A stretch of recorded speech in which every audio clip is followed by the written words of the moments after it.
बिस्मिल्लाहिर्रहमानिर्रहीम। आज हम पुलिस रिफॉर्म्स के बारे में बात करेंगे। जो हमारी सीरीज है कैपेसिटी बिल्डिंग के 100 लेक्चर्स की, उसमें जो it's going to be 11th lecture. Police reforms बहुत ही ज्यादा इंपॉर्टेंट है पाकिस्तान के लिए। पुलिस रिफॉर्म्स के बारे में पाकिस्तान में बहुत बहस हुई है।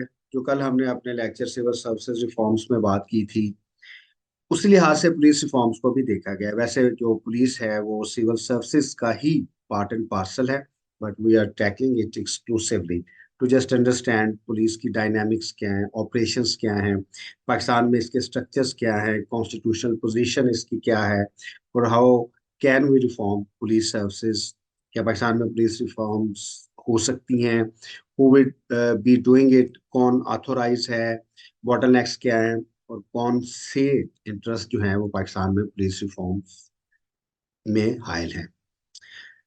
रिपब्लिक पॉलिसी ने दो तीन सर्विस भी कंडक्ट की है। उसमें हमने ये प्राइमरी क्वेश्चन किया था कि वो कौन से इंस्टीट्यूशन हैं जिस पे पाकिस्तान की आवाम को सबसे कम एतमाद है। Police is also one of them. Police के ऊपर एतमाद आवाम को उतना नहीं है जितना होना चाहिए किसी भी मुहज्जम मुआशरे में। बल्कि हमारे एक सीनियर्स हैं, वो ये कहते हैं कि अगर आप किसी रास्ते में जा रहे हो, तो अगर आपको पुलिस वाले वहां पे नजर आए तो आप अपना रास्ता चेंज कर लेंगे, या आप समझेंगे कि आपको रास्ता चेंज कर लेना चाहिए। पुलिस का बुनियादी काम पब्लिक ऑर्डर रिस्टोर करना है, जान माल की हिफाजत करनी है, और जो सिटीजन्स हैं उनको प्रोटेक्शन फ्राहम करनी है।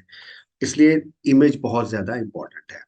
But unfortunately, like all other institutions, police does not enjoy that reputation among the people. There are some valid reasons and there are also some other reasons. हम पुलिस के बारे में बात करेंगे। आप जानते हैं कि रियासत का जो बुनियादी ऑर्गन है, पार्ट है, प्रिंसिपल है, वो सॉवरेनिटी है। There is a land, there is a population, there is a government.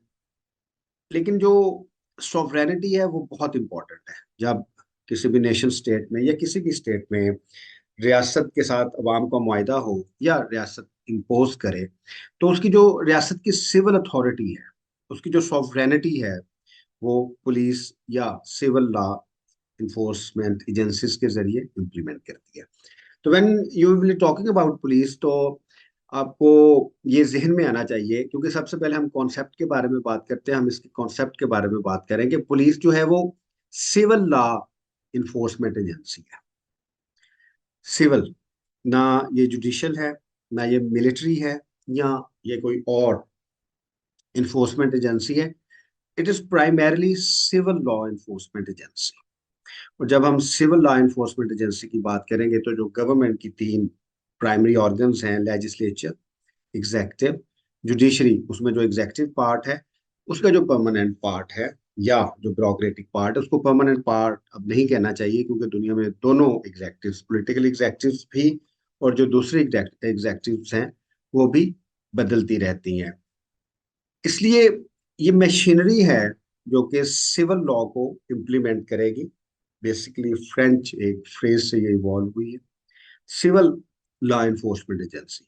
तो व्हेन वी टॉक पुलिस, तो जो रियासत का निज़ाम है, हुकूमत का निज़ाम है, जो सिविलियन अथॉरिटी है रियासत की, उसको ये इन्फोर्स करेगी। हर लॉ, हर civil law, if that becomes enforceable, that is the primary responsibility of the institution to implement it. And the body of institution or the organization which is implementing this civil authority, that is called police. आप इसको कोई भी नाम दे सकते हैं। अब तो civil law enforcement agencies Pakistan में पुलिस के अलावा भी है, but police is the primary. अगर आप रियासत के काम देखें, law and order, public order maintain करना पुलिस का काम है। तो अब आपने डिटरमिन कर लिया कि जी पुलिस जो है वो एक ऐसी बॉडी है जो सिविल अथॉरिटी को इम्प्लीमेंट करेगी, और ये executive part of the government, executive branch of the government का हिस्सा है, और ये पॉलिटिकल एग्जेक्टिव के तहत काम करेगी as far as Pakistan constitution is concern. दुनिया में जितने भी सिविलाइजेशन साइकिल्स आए हैं, जिस तरह की मर्जी फॉर्म ऑफ गवर्नमेंट है, चाहे वो डेमोक्रेसी की है, चाहे वो इस्तेबदादियत है, अथॉरिटेरियन है, किंगशिप है, police has always been there.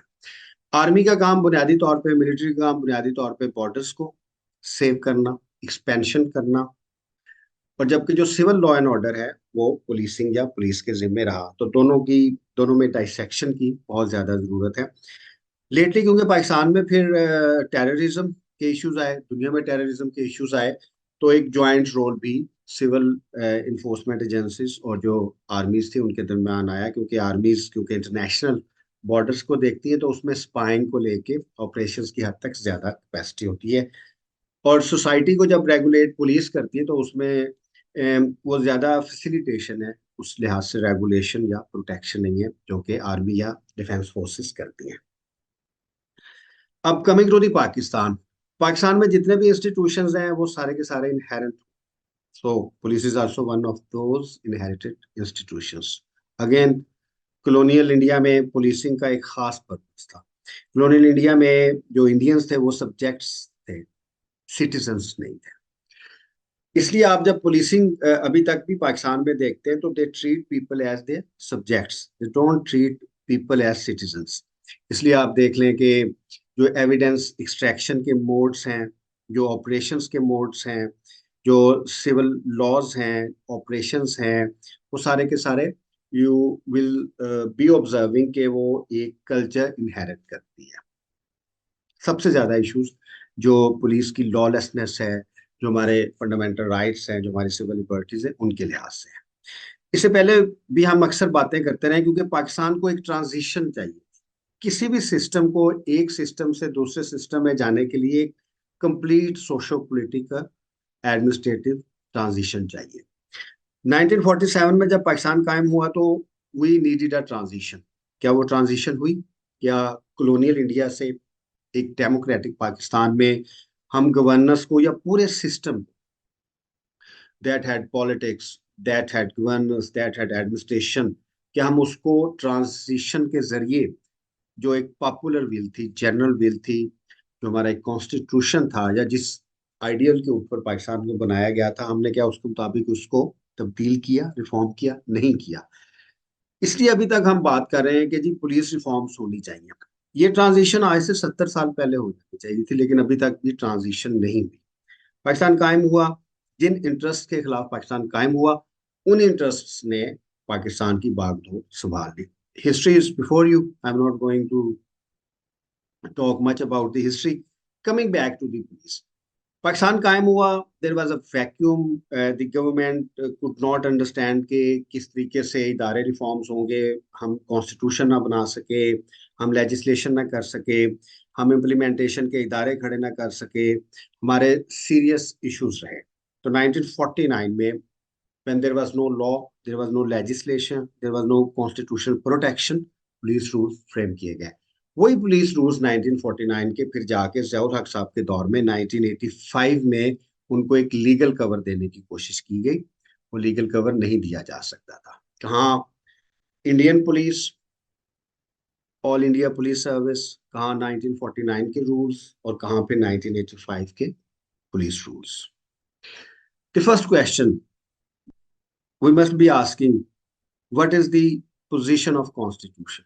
What does constitution say?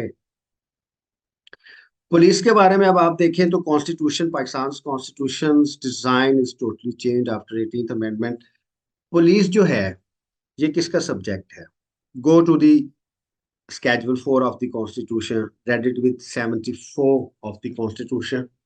मैं अगर आपसे सवाल पूछूं कि पुलिस फेडरल गवर्नमेंट का सब्जेक्ट है, सीसीआई का सब्जेक्ट है, प्रोविंशियल गवर्नमेंट का सब्जेक्ट है, लोकल गवर्नमेंट का सब्जेक्ट है, and what does constitution say about it? तो you would be saying it is the prerogative of the province.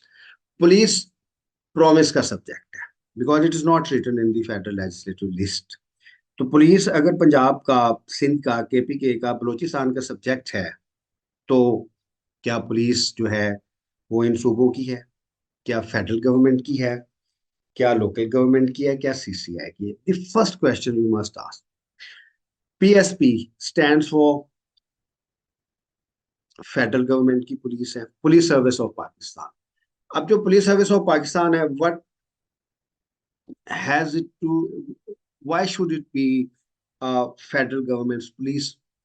Does it have any relation to constitution? No, it does not have. Pakistan में चार तरह की police होनी चाहिए। Federal police जो है वो बननी चाहिए, but it should only remain to the federal territories. Like ICT, जो ICT police है, that should be federal police.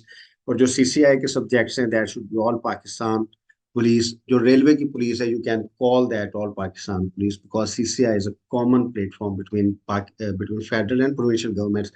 अब देखिए, अनफॉर्चुनेटली CCI के जो 18 सब्जेक्ट्स हैं वो अभी तक पाकिस्तान में फंक्शनल ही नहीं है। अभी तक हमने प्राइमरी गवर्नमेंट्स के लेयर्स नहीं बनाए, प्राइमरी गवर्नमेंटल ऑर्गेनाइजेशंस नहीं बनाई, फिर हमने प्राइमरी के बाद सेकेंडरी या फिर दूसरी एडमिनिस्ट्रेटिव ऑर्गेनाइजेशंस बनानी तो बड़े दूर की बात है। सर्टन ऑर्गेनाइजेशन से वो काम करता है, एक सेंट्रलाइज्ड निजाम है।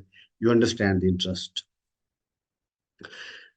फिर आपकी एक प्रोविंशियल गवर्नमेंट के ऑपरेशन है, उनकी पुलिस होनी चाहिए। और most importantly across the world जो पुलिस है वो डिवॉल्व सब्जेक्ट्स है, और these are the city governments, local governments, वो पॉलिसी देखती है। पाकिस्तान में सेंट्रलाइज्ड निजाम है। For me constitutionally PSP should not work in a province। वही स्कीम जिसका हमने कल डिटेल में बात की, रिजर्वेशन ऑफ पोस्ट। अब रिजर्वेशन ऑफ पोस्ट जो है दैट इज अनकॉन्स्टिट्यूशनल डिजाइन, उसके ऊपर पोस्ट खड़ी नहीं हो सकती। पूरी एक अलाइनमेंट है, कॉन्स्टिट्यूशनल अलाइनमेंट, एग्जेक्टिव अलाइनमेंट। अब आपने देख लिया कि जी पाकिस्तान की पुलिस में there are two type of police when you talk of provinces. The federal police, that is so called superior police, and the provincial police जो कि एक सर्विस की सूरत में नहीं है, वो रैंक्स की सूरत में काम करते हैं। आपको पता है कि वो मोस्टली DSP तक जाते हैं, आगे फिर जो है DSP से वो PSP में चले जाते हैं। Can you imagine a country, a federation like Pakistan, जिसमें जो SP है किसी भी प्रोविंस में, वो प्रोविंशियल लॉ के तहत नहीं है, वो प्रोविंशियल गवर्नमेंट के तहत नहीं है, वो प्रोविंशियल लेजिस्लेचर के तहत नहीं है। तो इस सूरत हाल में पुलिसिंग हो सकती है। You won't for the federal government, you vote for the provincial government. You vote for the provincial government to perform certain functions. अब पाकिस्तान में जितने भी अजला हैं प्रोविंसेस के, उसमें जो SP है, SSP है, वो प्रोविंशियल गवर्नमेंट्स के मातहत ही नहीं, और ज्यादा से ज्यादा उनकी ट्रांसफर की जा सकती है, या बहुत ही कोई बहुत बड़ा इशू हो तो वो स्टैब्लिशमेंट डिवीजन उनको वापस भेजा जा सकता है। तो primarily IG is the most powerful person in the province, more powerful than chief minister, more powerful than provincial assembly, the legislature that represents the will of the people। ये तो एक कॉन्स्टिट्यूशनल इसकी पोजीशन होगी, इसके ऊपर हम detail में बात कर चुके हैं। इसके बाद फिर हमने ज़ाहिर एग्जेक्टिव अलाइनमेंट भी देखनी है, वो भी हमने इसके ऊपर मैं 2 मिनट में बात करूंगा। Provincial assembly legislates the chief executive of the province. वजीर आला को जब लेजिस्लेट करेगी सूबाई असेंबली, या वजीर आला ड्राइव होगा प्रोविंशियल असेंबली से, why not IG? How could federal government appoint IG? IG cannot be appointed by the federal government because the post of IG is a post related to the province। Provincial assembly उसको legislate करती है, उसकी budgeting करती है, और सारा काम जो है वो प्रोविंशियल का ही है। फंडिंग होती है, सैलरी उधर से दी जाती है। तो एक एग्जेक्टिव अलाइनमेंट का बुनियादी प्रिंसिपल है, both type of executive must come from the same legislature, and most importantly the complementing part of the executive, that is procurative executive, that must answer to the political executive। And when we talk political executive in a parliamentary form of governance, it means the executive what we have voted in। So this is the whole contradiction, the constitutional anomaly, जिसके ऊपर हम बात कर चुके हैं। अब हम इसको थोड़ा सा आगे लेके जाते हैं कि पुलिसिंग के पाकिस्तान में इश्यूज क्या है, चैलेंजेस क्या है। अब आपने जो सबसे बड़ा चैलेंज आया पुलिसिंग में, आपने देख लिया there are two type of police in Pakistan.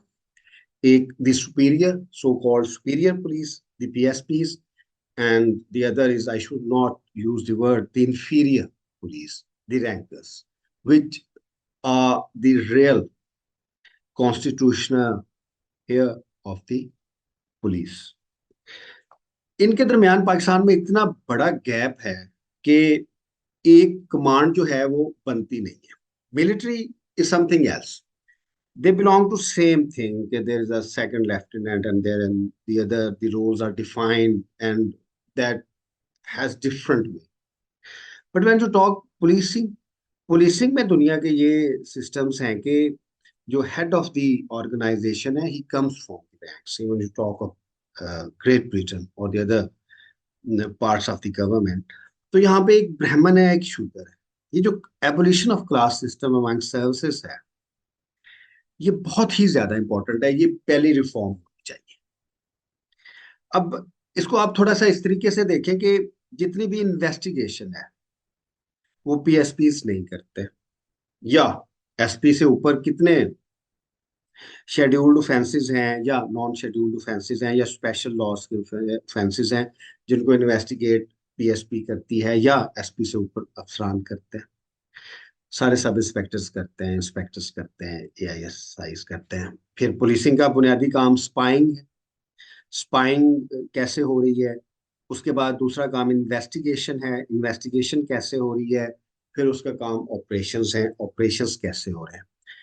बहुत बड़े वैक्यूम्स हैं। पाकिस्तान में पुलिस की ऑपरेशनल कैपेसिटी नहीं है, उसको सपोर्ट करने के लिए लॉ इन्फोर्समेंट एजेंसीज आती हैं। आप देखें कराची में रेंजेस है, बलोचिस्तान केपीके में एफसीज आ जाती है, पंजाब में रेंजेस आ जाते हैं, आर्मी भी आती है। अब कच्चे के ऑपरेशंस होने हैं, तो पुलिस की ना ऑपरेशनल कैपेसिटी है, इन्वेस्टिगेटिव कैपेसिटी भी नहीं है, which we have already talked.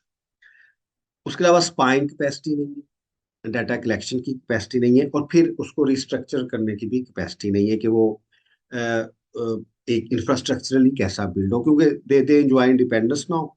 उनकी जो फाइनेंशियल रिसोर्स एलोकेशन है, उसकी क्वालिटेटिव स्टैंडर्ड्स अभी तक अचीव नहीं हो सके, डिस्पाइट कि ये बहुत ज्यादा बजटिंग हुई है पुलिस को, बट इंफ्रास्ट्रक्चरली अभी भी वो इस लिहाज से आगे नहीं गए। पुलिस वाले ये क्लेम करते हैं कि जी अगर आपने पुलिसिंग देखनी है, once I talk to an IG, तो जो पर क्रिमिनल या पर क्राइम या पर क्रिमिनल ट्रांजैक्शन हमारी कॉस्ट बहुत कम है, तो उसमें ये ऐसे ही पुलिसिंग हो सकती है जैसी हो रही है। But certainly there are certain levels we can achieve within the resources. Coming back to the police reforms, क्योंकि हमने डिस्ट्रैक्ट नहीं होना, हमारा पॉइंट ये है कि हमने पुलिस रिफॉर्म्स करनी है। We have identify what is police, we have identify the constitutional legal position of police services in Pakistan. Now we are coming towards their operations. उनकी ऑपरेशंस की कैपेसिटी क्या है, उसको कैसे बेहतर किया जा सकता है। पुलिस रिफॉर्म्स में सिविल सर्विसेज रिफॉर्म्स के वही 5 असूल आएंगे।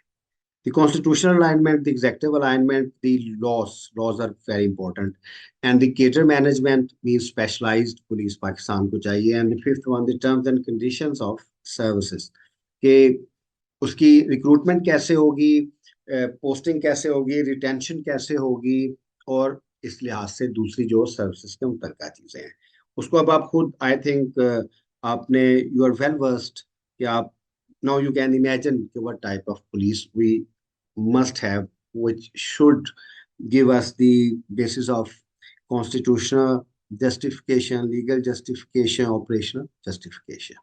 Coming back to again police reforms. Police reforms में कैपेसिटी के सीरियस इश्यूज स्पाइंग में हैं, डाटा कलेक्शन में हैं, इंफॉर्मेशन कलेक्शन के हैं, एग्जीक्यूशन के हैं, उसके अलावा ऑपरेशंस के हैं, इन्वेस्टिगेशन के हैं, प्रोसिक्यूशन के हैं, ट्रायल के हैं, करेक्शंस के हैं। पूरे जो क्रिमिनल जस्टिस सिस्टम्स में डिफरेंट स्टेप्स हैं।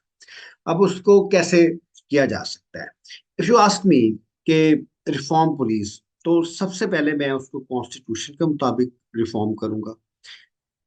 It is the subject of a promise, so provincial governments should raise their police services.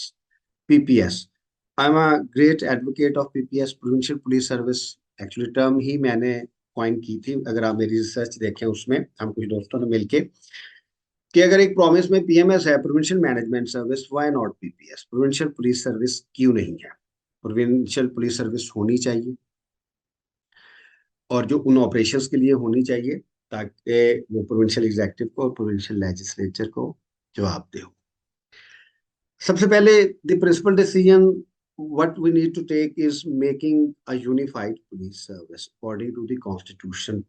Making of PPS is very important. उसके बाद अब हम ऑपरेशंस की तरफ जाते हैं। अब हम एक डिस्ट्रिक्ट में जाके थोड़ा सा मैं इसको इजी करता हूँ, बहुत ज्यादा किताबी बातें की। अभी आप डिस्ट्रिक्ट में जाएं तो एक फ्रेज यूज होती है कि पाकिस्तान में जो सबसे इंपॉर्टेंट पोस्ट हैं या वो 16वें ग्रेड की हैं या फिर वो 22वें ग्रेड की हैं। 16वें ग्रेड में कौन है, SHO है, तहसीलदार है, 22वें ग्रेड में ज़ाहिर सेक्रेटरीज है, दरमियान में सारी जो है वो इंडिपेंडेंट पोस्ट नहीं है, किसी हद तक ठीक है। SHO जो है, the station house officer, that जो हमारे पास अभी पुलिसिंग का एक स्ट्रक्चर है, वो उसमें that is the principal officer. लेकिन अब अगर आप उसके पास देखें, उसके पास ना रिसोर्सेज हैं ना ऑटोनॉमी। आप किसी ऑफिस को भी अगर फंडामेंटल ऑपरेशनल ऑफिस बनाएं, चाहे आप उसे SHO कहें, इंस्पेक्टर कहें, डिस्ट्रिक्ट ऑफिसर कहें, जो मर्जी कहें, या यूनियन काउंसिल की सतह तक अगर आपने एक कंपार्टमेंट करनी है डेवोल्यूशन स्ट्रक्चर्स की, जो मर्जी कहें, उसके पास सबसे इंपॉर्टेंट चीज है आपने उसको ऑटोनोमस करना है। हमारे यहाँ ऑटोनॉमी नहीं है ऑर्गेनाइजेशन के अंदर, पुलिस के अंदर भी ऑटोनॉमी नहीं है। हमारे जो SHO के ऑफिस हैं वो बिल्कुल ऑटोनोमस नहीं है। वो DSP को भी आंसरेबल हैं, SP को भी आंसरेबल हैं, DPO को भी आंसरेबल हैं। तो अब आप ये देखें कि जब when you have principal executing office that is not autonomous, जब हम ऑटोनॉमी की बात करते हैं सबसे पहले आपने देखना है कि इख्तियारात की ऑटोनॉमी कितनी है, ऑपरेशंस की ऑटोनॉमी कितनी है, और जो स्पेंडिंग है उसकी ऑटोनॉमी कितनी है। स्पेंडिंग की ऑटोनॉमी बहुत ज्यादा है। क्या हमारा थाना जो है वो एक फंक्शनल यूनिट है? बिल्कुल फंक्शनल यूनिट नहीं है। ड्राइंग एंड डिस्बर्सिंग ऑफिसर होना चाहिए SHO को, उसके पास फाइनेंशियल ऑटोनॉमी होनी चाहिए। मेरे ख्याल में सबसे इंपॉर्टेंट चीज, जब भी आपने कोई ऑर्गेनाइजेशन बनानी है, सबसे पहले आपने उसका एक फाइनेंशियल सस्टेनेबल प्लान देखना है और उसकी एक डेवोल्यूशन देनी है सर्टेन बेसिस पे। अब अगर SHO के पास फाइनेंशियल पावर्स डिस्ट्रीब्यूट करने की पावर नहीं है, तो और उसे डिपेंडेंट होना पड़ता है प्रिंसिपल अकाउंटिंग ऑफिसर, तो बहुत ज्यादा मुश्किल हो जाएगा, which is primarily a DPO। तो he is totally dependent upon DPO।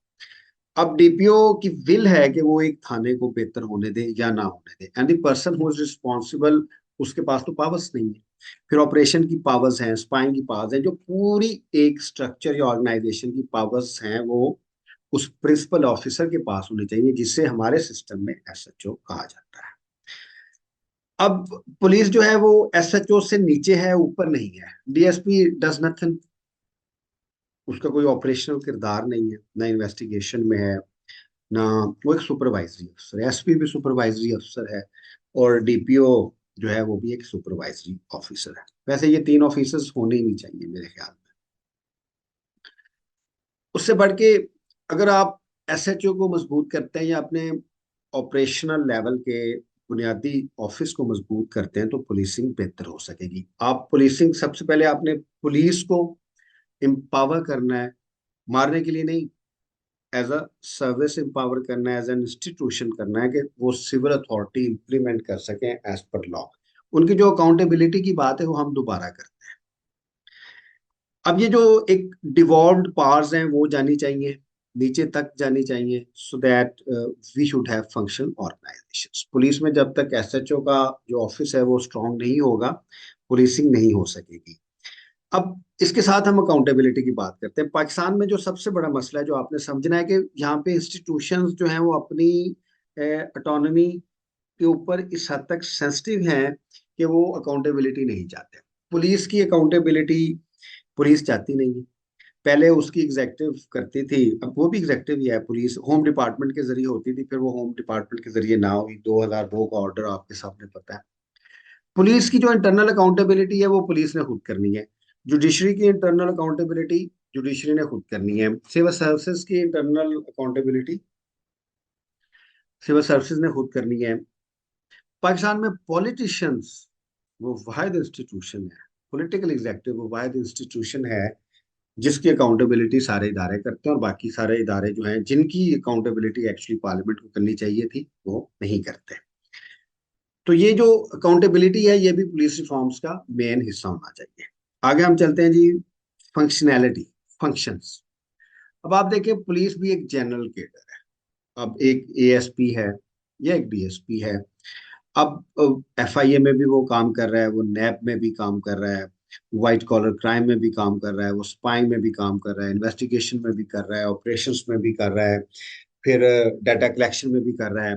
Policing की बहुत सी ब्रांचेज हैं, इसमें भी स्पेशलाइज्ड केडर्स की और स्पेशलाइज्ड सर्विसेज की जरूरत है। इम्पोर्टेंटली व्हाट आई बिलीव, अगर आपने पुलिस को बेहतर करना है तो मेरे इस आर्टिकल में उसकी कैटेगराइजेशन मैंने डिफाइन की है कि ऐसे नहीं हो सकता कि एक लांस नाइक है, एक कांस्टेबल है, फिर वो हेड कांस्टेबल है, फिर वो एएसआई है, फिर वो एसआई है, फिर वो इंस्पेक्टर है, फिर वो डीएसपी है, एसपी है, एसएसपी है, डीआईजी। एक स्ट्रक्चर में इतने टीयर्स नहीं हो सकते। ये 12 से 14 टीयर्स हैं। 12 से 14 टीयर्स की ऑर्गेनाइजेशन जो है वो वर्चुअली कोलैप्स होगी, क्योंकि जो ग्राउंड पे या बेस पे एचआर रिक्रूट होगा वो 2 3 4 5 से ज्यादा जा नहीं सकेगा। इसलिए तो हमने एक ब्राह्मण और एक शूद्र जो है, unfortunately I should not use the word, वो एक एडमिनिस्ट्रेटिवली रखा हुआ है, क्योंकि 4 5 स्ट्रक्चर से आप जा नहीं सकते। 3 4 कैटेगरीज सिंपल पुलिसिंग की होनी चाहिए। It must be operationally one unit. पहली कैटेगरी में आए ऑपरेशनल साइड हो, जितनी भी रिक्रूटमेंट हो 18 साल से 25 साल की या 18 से 20 साल की, वो कुछ टाइम ऑपरेशनल साइड से गुजारें और उसमें रिटेंशन उनकी हो जो अच्छे हो। उसके बाद वो फिर ऑपरेशंस अगर उन्होंने अच्छे किए होंगे, दे विल बी गुड इन्वेस्टिगेटर्स, फिर वो इन्वेस्टिगेशन में चले जाएं, अपना इन्वेस्टिगेशन में काम करें। उसके बाद ज़ाहिर एज ब्रैकेट उनकी आगे होगी, फिर वो दूसरे जो data collection, information collection, spying, वो काम करें। और जो फोर्थ और लास्ट कैटेगरी है उसमें they should be the administrators, क्योंकि थोड़ी सी एडमिनिस्ट्रेशन की जरूरत होनी चाहिए। अब क्या ये नहीं हो सकता कि आपने एक पूरी सर्विस जो है वो सिर्फ एडमिनिस्ट्रेशन के लिए रखी है और वो एएसपी से शुरू होती है। That is absolutely against the spirit of police. और वो जो आपकी प्राइमरी पुलिस है, वो ना ऑपरेशन करती है, ना वो इन्वेस्टिगेशन करती है, ना स्पाइंग करती है, ना उसके फील्ड के स्ट्रक्चर्स हैं। वो सिर्फ और सिर्फ जो है एडमिनिस्ट्रेशन करती है। और जब हम पुलिस रिफॉर्म्स की बात करते हैं तो उससे मुराद ये है कि पीएसपी की रिफॉर्म्स कैसे की जाए। अनफॉर्चुनेटली, या दूसरी साइड पे, I am also civil servant and when we talk about civil services reforms, तो उसमें भी ये देखा जाता है कि सिविल सर्विसेज के पर्क्स एंड प्रिविलेजेस और कैसे बढ़ाए जाएं, उनको और प्रोटेक्शंस कैसे दी जाए, उनको और बेहतर कैसे किया जाए, for the interest of civil services, not for the interest of public. जो पब्लिक इंटरेस्ट है that should be the main. क्योंकि ज़ाहिर, जब आपने पुलिस को रिफॉर्म करना है, किसी इदारे को रिफॉर्म करना है, जुडिशरी को रिफॉर्म करना है, दूसरे को रिफॉर्म करना है, तो आपने रिफॉर्म ऐसे करना है कि जो उस इदारे की बेस है, फाउंडेशन है, और जो उसके स्ट्रक्चर्स हैं, लॉज हैं, ऑपरेशंस हैं, वो इतने मजबूत हों कि वो जो अपने बुनियादी ऑब्जेक्टिव्स हैं पुलिसिंग के, फॉर दिस मैटर, वो उसको करें। और उसका फायदा किसको? अवाम को। क्योंकि सारे इदारे जो सिविल इंस्टीट्यूशंस हैं प्राइमरीली अवाम फलाह के लिए बनाए जाते हैं। अब हम इसको थोड़ा आगे लेके चलते हैं। आपको पता चल गया कॉन्स्टिट्यूशनल अलाइनमेंट भी होनी चाहिए, इसके साथ ही इसकी लीगल अलाइनमेंट भी होनी चाहिए, इसके लॉज को अब लास्ट पार्ट हम करते हैं, फिर हम इसको थोड़ा रिवाइज करेंगे। लॉज बहुत, अनफॉर्चुनेटली आप देखेंगे फेडरल गवर्नमेंट ने एक लॉ पास किया था जिसे पुलिस ऑर्डर 2002 कहते हैं। अब कैसी पाकिस्तान में लेजिस्लेशन हुई है, police is a provincial subject, even at that time it was provincial subject. अब वो जो लॉज हैं वो फेडरल लेजिस्लेचर के हैं, फेडरल लेजिस्लेचर पार्लियामेंट ने किए थे। कैन कैन यू थिंक कि जब 18th अमेंडमेंट हुई, जब कंकरेंस खत्म हुई प्राइमरीली, तो उसके बाद वो 2002 का जो पुलिस ऑर्डर था वो प्रोविंशियल गवर्नमेंट्स भी चला सकती थी। सारे प्रोविंशियल गवर्नमेंट्स को ये इजाजत दी गई कि वो उसको अडॉप्ट कर लें। कुछ गवर्नमेंट ने किया भी अडॉप्ट, सिंध ने किया विद सम चेंजेस। पंजाब में पुलिस ऑर्डर को अडॉप्ट नहीं किया गया। Can you believe there is no police law in Pakistan, in Punjab, in the province of Punjab. और ये पूरा निजाम जो है बगैर किसी लॉ के चल रहा है। तो पुलिस के जो स्ट्रक्चर हैं, पुलिस सर्विसेज के लॉस को भी नए सिरे से लिखने की जरूरत है, नए सिरे से बनाने की जरूरत है, according to the demands of the constitution, the law, और जो पुलिस प्रैक्टिसेस है। और जो फिर ऑपरेशंस के लॉज हैं, ज़ाहिर है वो क्रिमिनल जस्टिस सिस्टम्स में आते हैं, जिसमें एविडेंस एक्ट है, एविडेंस कलेक्शन है, ऑपरेशनल के लॉज हैं, स्पाइंग के लॉज हैं, या जो स्पेशलाइज पुलिस की फील्ड्स हैं उनके लॉज भी बेहतर करने की जरूरत है। 1898 का जो हमारा क्रिमिनल प्रोसीजर कोड है, मैं समझता हूँ कि it's a beautiful piece of procedure. बड़े अच्छे उसमें प्रोसीजर, एक बड़ा अच्छा प्रोसीजर बताया गया है, but that should be change. Evidence act को, एविडेंस लॉ को चेंज करने की जरूरत है, because demands are change. Pakistan population is 250 million. और जब से fundamental rights, just imagine, fundamental rights 1973 में इनकॉर्पोरेट हुए, उससे पहले तो किसी भी कॉन्स्टिट्यूशन में फंडामेंटल राइट्स का कॉन्सेप्ट नहीं था। क्या उसके बाद भी कॉलोनियल लॉज रह सकते हैं?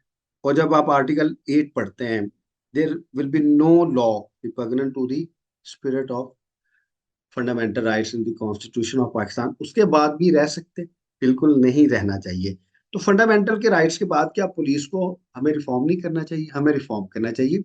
जो एक कॉन्स्टिट्यूशन पे लिविंग ऑर्गेनिज्म है, स्पेशलाइजेशन है, स्ट्रक्चर की स्पेशलाइजेशन है, टेक्नोलॉजी का इस्तेमाल है। पूरी दुनिया में जो पुलिस के स्टैंडर्ड्स हैं इतने बढ़ चुके हैं हर लिहाज से, कि टेक्नोलॉजी के बगैर अब आगे नहीं बढ़ा जा सकता। तो पुलिस रिफॉर्म्स में अगर आप मेरा वो आर्टिकल पढ़ें तो आप देखेंगे बड़ा डिटेल में मैंने लिखा है कि constitutionally, legally, structurally, general cadre को लेके, स्पेशलाइजेशन को लेके, ऑपरेशंस को लेके हमने कैसे पुलिस को रिफॉर्म करना है, उसको वन यूनिट कैसे बनाना है, उसमें इंडक्शन किस तरह की होगी, उसमें प्रमोशन किस तरह से होगी, रिक्रूटमेंट किस तरह की होगी, रिटेंशन किस तरीके से होगी। अभी तो यही मसला है ना कि वही आपने ऐसे लिखने हैं, you are going to be police officer. मैंने बड़ी जगह पे पुलिस ऑफिसर्स को ऑपरेशंस में भागते हुए देखा है। अनफॉर्चुनेटली सिविल सर्विसेज या पुलिस वाले भाग जाते हैं और वो कुछ लोग नीचे रह जाते हैं, वही काम करते हैं। तो आपने पूरा एक पुलिस की जो स्पिरिट है वो स्ट्रक्चर्स के जरिए, लॉस के जरिए इम्प्लीमेंट करनी है। आप सेक्शन 144 एमपीओ एक्ट या जो उसके साथ पुलिसिंग नहीं कर सकते। 10A को देखें, आपको इन्वेस्टिगेशन की जदीद टेक्निक्स चाहिए, आपको प्रोसिक्यूशन को हेल्प आउट करने की जदीद टेक्निक्स चाहिए, एविडेंस कलेक्शन पे आपने बहुत ज्यादा काम करना है, ऑपरेशंस पे बहुत ज्यादा काम करना है, मोस्ट इंपॉर्टेंटली इंटेलिजेंस कलेक्शन के ऊपर बहुत काम करना है। इसलिए तो आप देखते हैं पुलिस में इतने गैप्स हैं, जिसकी वजह से जो है वो रेंजर्स या जो दूसरी लॉ इन्फोर्समेंट एजेंसीज है वो आती है। जी अब हम देखते हैं, एक मिनट जी, राव साहब आ जाएं। अब आपसे हम डिस्कशन करते हैं इसका, आप म्यूट कर लें अपने आप को। राव साहब लॉयर हैं, हमारे हमारे साथ अटैच है, बड़े कॉम्पिटेंट लॉयर हैं, और most importantly he works for public interest, और पुलिस रिफॉर्म्स के ऊपर दूसरी चीजों को लेके बहुत ही ज्यादा नॉलेज रखते हैं, और प्रैक्टिकल नॉलेज है कि कैसे पुलिस को रिफॉर्म करना चाहिए।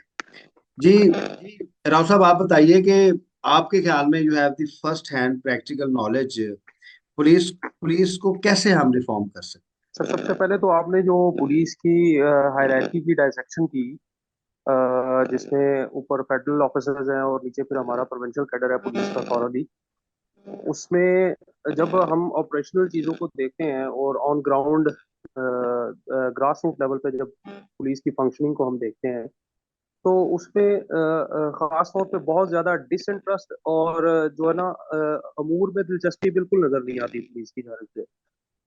अगर हम प्रोसिक्यूशन की तरफ जाते हैं, क्योंकि हमारा शोबा है, हम वहाँ देखते हैं ट्रायल्स में, तो जो 90% केसेस हैं, जो चाहे माइनर ऑफेंसेस के हैं या कोई हीनियस ऑफेंसेस के हैं, उसमें कलेक्शन ऑफ एविडेंस जो है, पुलिस का प्राइमरीली वो काम है, पुलिस एविडेंस को कलेक्ट करे और उसके बाद प्रोसिक्यूशन केस को बिल्ड करे, ताकि उस पर कन्विक्शन का जो लेवल है वो ऊपर तक जा सके। और अगर कोई बंदे ओरिजिनली जिन्होंने कोई क्राइम कमिट किया है, तो उन लोगों को कोई पिनलाइजेशन हो सके। लेकिन देखा ये जाता है कि 90% केसेस में जो पुलिस की तरफ से है, एविडेंस जो है वो बिल्कुल सतही तौर पे जो बातें किसी कंप्लेनेंट ने जो बताई हैं, वो उन्हीं के ऊपर रिलाय कर रही होती है। और उसके बाद वो जो अनफेयर मींस और टॉर्चर और अग्रेशन यूज करती है एविडेंस को इन्फर करने के लिए, वो क्रेडिबल एविडेंस बिल्कुल भी नहीं होती। हैं? अच्छा राव उसके साहब, ऊपर जब उसका मैं आपको थोड़ी सी एक एग्जांपल देता हूँ कि once I was a judicial officer, तो मेरे सामने चालान पेश हुआ, तो उसमें जो आईओ था, सब इंस्पेक्टर था, उसने ये लिखा हुआ था कि मेरी तफ्तीश के जी मुताबिक ए कसूरवार करार पाया है। तो आई सर। जस्ट आस्क्ड क्वेश्चन कि यू आर, आपका काम तो सिर्फ एविडेंस कलेक्शन है, आपने तो जी एविडेंस कलेक्ट करके मुझे देना है कि इसको अप्रिशिएट करें। How can you be judgmental? It is primarily the duty of the court to be judgmental.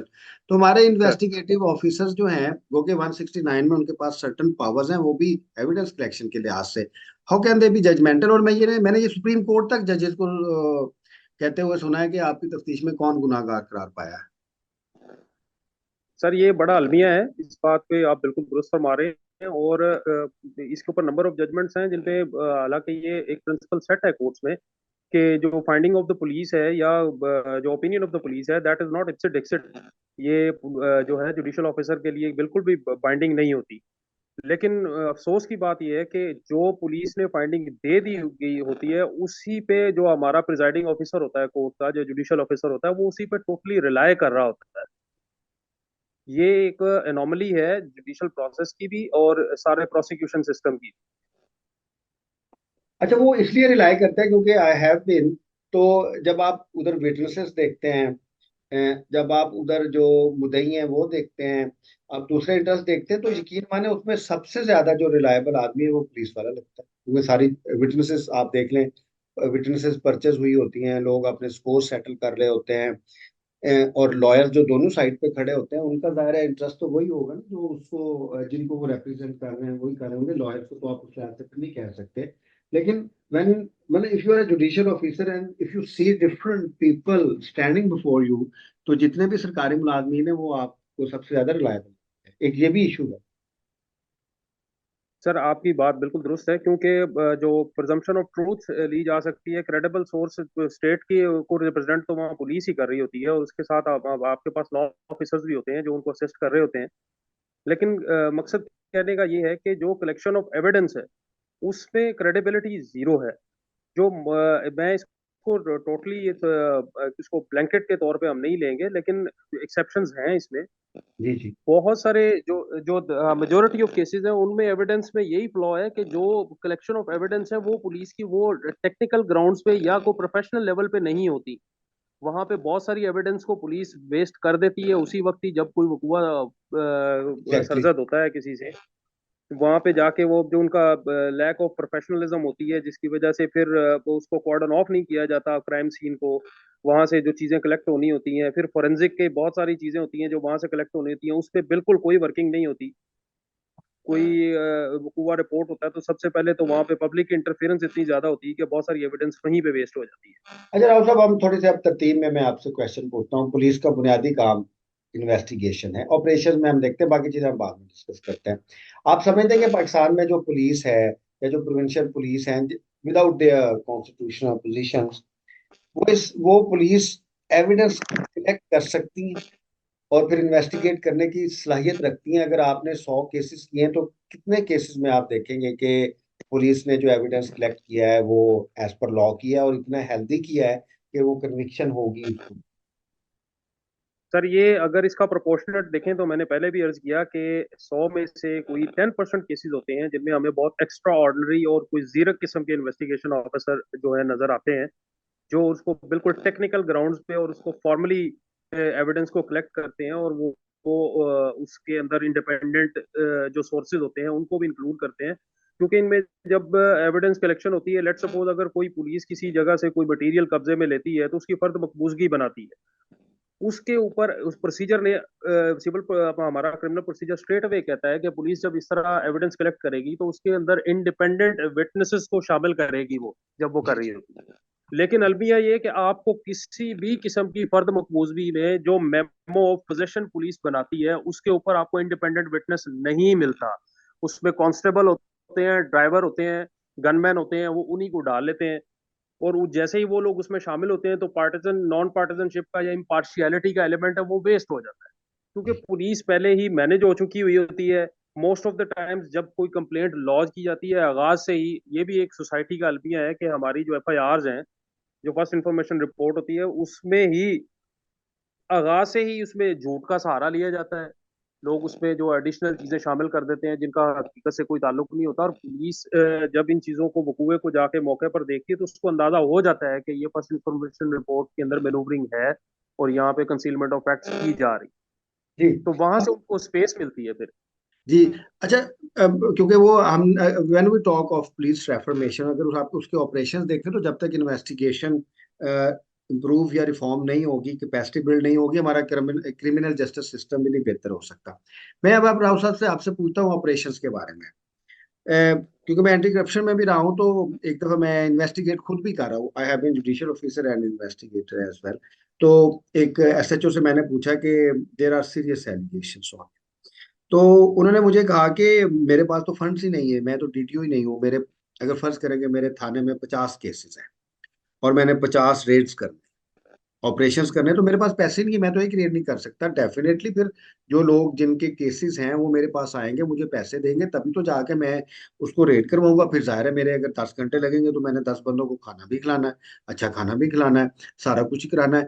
तो अगर अगर एसएचओ के पास फाइनेंशियल ऑटोनॉमी नहीं है, बाय द वे जितनी अगर प्रिंसिपल अकाउंटिंग ऑफिसर जो पुलिस का है, डीपीओ ऑफिस जो है, अगर वो उसको प्रोपोर्शनेट करे तो अच्छी खासी अमाउंट, बहुत ज्यादा तो नहीं लेकिन रीजनेबल अमाउंट पे ऑटोनॉमी आप एसएचओ को दे सकते हैं, ऑपरेशन हमारे थोड़े बेहतर हो सकते हैं। ये भी बड़े सीरियस इश्यूज सर ये आपने बहुत खूबसूरत बात की है, क्योंकि अगर आप देखें जो आपका इनका गजेटेड ऑफिसर्स का या पीएसपी का स्ट्रक्चर है, अगर आप उनके ऑफिस से जाना शुरू करें, उनकी पर्क्स एंड प्रिविलेजेस को देखें, तो वो सारे नॉन प्रोडक्टिव एक्सपेंसेस इस कदर ज्यादा हैं। वहां पे बिल्कुल। बड़ी बड़ी उनके पास गाड़ियां हैं, हालांकि उनका ऑपरेशनल वर्क जीरो है।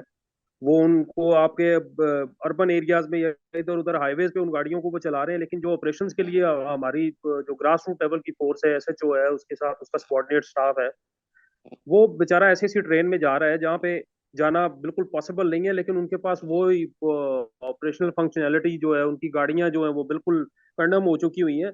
और मैं सबसे बड़ी बात कहूँ कि एक पुलिस स्टेशन देखें, लेट सपोज मेरा एक लोकल एरिया यहाँ लाहौर के पास पेरीफेरी में रायविंड है। रायविंड का लाहौर से डिस्टेंस तकरीबन 50 मोर और लेस किलोमीटर बनता है। अब जो रायविंड की गाड़ियां पेट्रोलिंग के लिए पुलिस की यहाँ पे अवेलेबल हैं, उनको 9 लीटर डीजल मिलता है पर डे, जी जी। और वो उन्होंने मुगलपुरे से लेना होता है।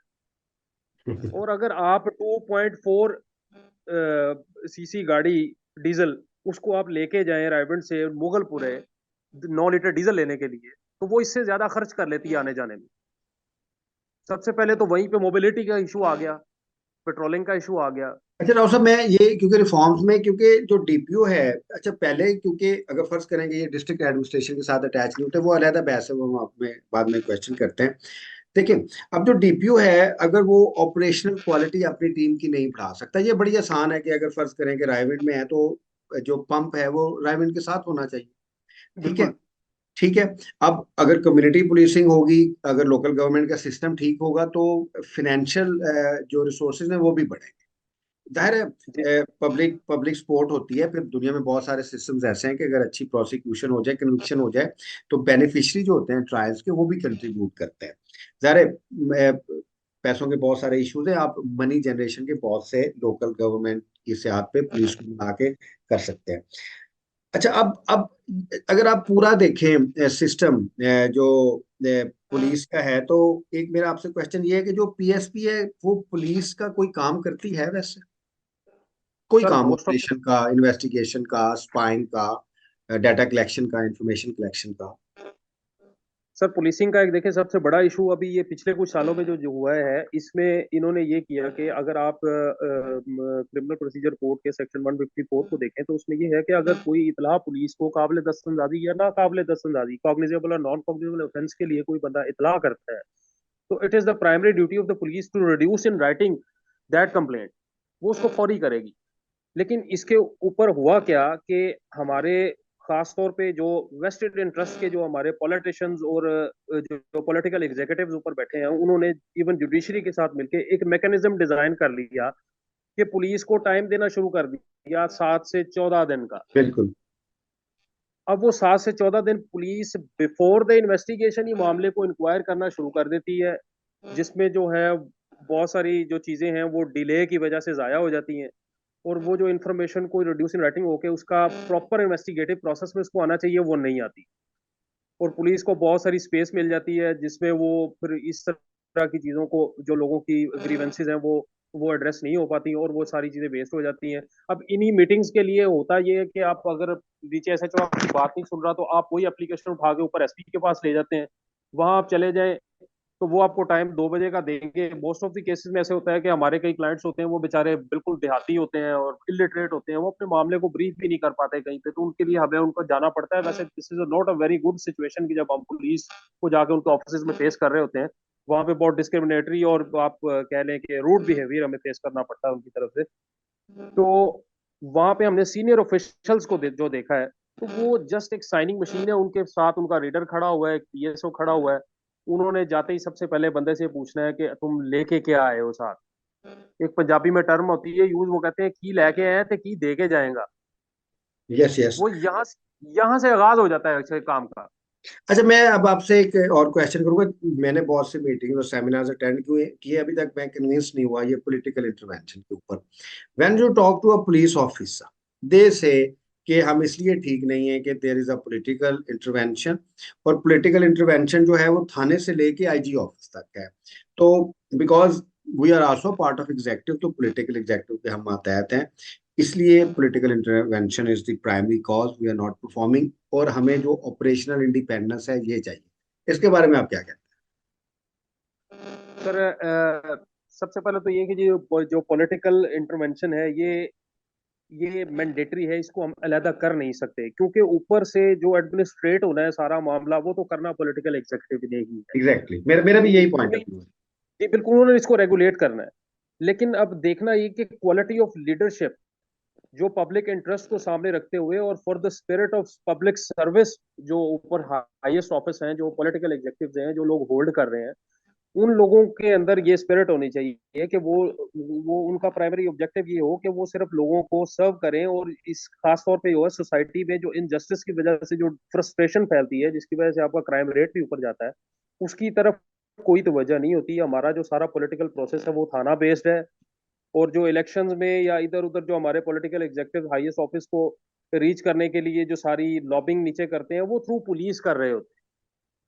तो उसकी वजह से जब as a police as a tool, tool जाहिर है है। वो सिविल इन्फोर्सेबिलिटी उसने करनी है, तो as a tool in positive और नेगेटिव वे दोनों तरीके से होती है। अच्छा राव साहब, मेरी एक आईजी साहब से डिस्कशन हुई, तो आईजी साहब इस पॉइंट ऑफ व्यू के थे कि जो डीपीओज हैं, जो भी उनकी हिरार्की है, डीपीओज हैं आईजी के नीचे जो काम करते हैं, वहां तक उन्हें ट्रांसफर पोस्टिंग की इजाजत चाहिए। तो I just asked a very simple question कि अगर डीपीओ आपने लगाने हैं और वजीर आला ने नहीं लगाने, तो फिर हम वजीर आला को मुंतखब क्यों करते हैं? क्योंकि जो वजीर आला है वो हमारे सामने अकाउंटेबल है, क्योंकि हमारे अकाउंटेबिलिटी के मैकेनिज्म नहीं है। That is something issue. तो मैंने उन्हें कहा कि political intervention does not mean कि you should be appointing DPO, ये वजीर आला को ही लगाने चाहिए। पूरी अगर आप अमेरिका के सिस्टम, स्पॉइल सिस्टम्स देख लें, तो पूरी दुनिया में पॉलिटिकल एग्जेक्टिव लगाती है, लेकिन क्योंकि पॉलिटिकल एग्जेक्टिव के ऊपर प्रेशर होता है बहुत ज्यादा आवाम का, और political executive works for the interest of the people, तो जितने भी ब्यूरोक्रेटिक उधर मोनोपलीज होती हैं वो उसको ना सिर्फ कंट्रोल करते हैं बल्कि ब्रेक भी करते हैं। हमारे यहाँ ये मसला है कि जो हमारी पॉलिटिकल एलीट है, जिसको जो आपको रिप्रेजेंट करती है, मुझे रिप्रेजेंट करती है, उसको शायद हम इलेक्ट करने की पोजीशन में भी नहीं, और जब वो इलेक्ट हो जाए तो फिर हम ना पॉलिटिकल एग्जेक्टिव की अकाउंटेबिलिटी कर सकते हैं, ना उसके तहत ब्यूरोक्रेटिक एग्जेक्टिव की अकाउंटेबिलिटी कर सकते हैं। तो ये पीपल अकाउंटेबिलिटी कैसे हो सकती सर इसके लिए सबसे पहले तो आपने जो शुरू में एक आगाज में बात की थी वो ये थी कि यहाँ पे जो पब्लिक है वो एज अ सिटीजनरी नहीं है, वो एक सब्जेक्ट है। ये जो सारे हमारे कॉलोनियल लॉज हैं ये एक सप्रेसिव रजीम को, जो एक फॉरेन गवर्नमेंट थी जो यहाँ पर आई थी और उस यहाँ के लोगों को रेगुलेट करने के लिए, एडमिनिस्ट्रेट करने के लिए उन्होंने सारे लॉज डिजाइन किए थे यहाँ। तो उन्हीं लॉज को जो लेगेसी को लेके जब आगे आ रहे हैं, तो टोटल सिस्टम की फंक्शनैलिटी है वो अभी तक उसी तरह है कि वो लोगों को जो कंसिडर करती है वो उनको बतौर सब्जेक्ट्स या रियाया ही कंसिडर कर रही है। उनको सिटीजनरी या उनके जो आप पहले फंडामेंटल राइट्स हैं उनको किसी तरह भी कोई शख्स खातर में लाने की इजाजत जो है ना वो नहीं देता। और ये इस चीज की जो प्रैक्टिकल एग्जांपल है, शायद पहले हमारी जनरेशन के लोगों ने तो नहीं देखी थी, लेकिन अभी जो पिछले साल में हमने जो किरदार देखा पुलिस का, जिस तरह लोगों के घरों को ट्रेस पास किया गया, चाहे उसके कोई भी मोटिव थे, वो पॉलिटिकल मोटिव थे, वो स्टेट लेवल की कोई मामले थे या नेशनल इंटरेस्ट के मामले थे, लेकिन उसमें जो फंडामेंटल फ्रीडम्स को जिस तरह कर्व किया गया, जिस तरह चादर चारदीवारी के तहत उसको पामाल किया गया, लोगों के घरों में घुसा गया, उनकी इमलाक को तोड़ा गया, that was certainly not the function of the police. उससे हुआ ये है कि अब जो पब्लिक का मोरल है वो इस कदर डाउन हुआ है, और पब्लिक का जो ट्रस्ट डेफिसिट है वो जो पुलिसिंग पे हुआ, वो नुकसान इस कदर हो चुका है कि अगले 10 साल में भी उसकी भरपाई नहीं हो सकती। है? जी। और अच्छा। दूसरी बात यह आ गई, जी जी जी जी, आप कहें कहें। जो आपने फरमाया था कि ये अब जो पब्लिक हमारी जो है वो अकाउंटेबिलिटी के बारे में किस तरह सोच सकती है इनका, तो वो मैकेनिज्म जो है वो डिजाइन नहीं किए गए। पब्लिक एम्पावर होती है लोकल गवर्नमेंट्स, जी जी। पब्लिक एम्पावर होती है लोकल गवर्नमेंट से जब आपके लोकल नुमाइंदे नीचे तहसील की सतह पे या आपके नीचे यूनियन काउंसिल की सतह पे या आपके वार्ड की सतह पे आपके काउंसलर्स हैं, नायब नाजम्स हैं, तहसील नाजम्स हैं, डिस्ट्रिक्ट नाजम्स हैं, मेयर्स हैं, ये लोग एम्पावर नहीं होते, इन लोगों को फाइनेंशियल ऑटोनॉमी नहीं मिलती। जो टोटल फंड जनरेट करते हैं, अगर लेट सपोज किसी एक छोटी सी काउंटी को या छोटी सी यूनियन काउंसिल को या तहसील को इस कदर उसके पॉलिटिकल जो लोकल गवर्नमेंट के रिप्रेजेंटेटिव्स हैं उनके थ्रू एम्पावर कर दिया जाए कि वो अपने फाइनेंशियल रिसोर्सेज वहीं से जनरेट करे और उसी को पुलिसिंग पे भी डिस्ट्रीब्यूट करे, एडमिनिस्ट्रेशन पे भी डिस्ट्रीब्यूट करे, और फिर लोगों का कॉन्फिडेंस भी उन पर बिल्ड हो जाता है, और फिर उसकी अकाउंटेबिलिटी के जो आपको प्रोपोर्शन है वो इतना बड़ा हुआ मिलेगा कि लोग फिर आंसरेबिलिटी लोगों के लिए आसान हो जाती है, लोग उनको क्वेश्चन कर सकते हैं किसी भी सूरत में। वो वाला सिस्टम को यहाँ पे एम्पावर ही नहीं होने दिया जाता बिल्कुल।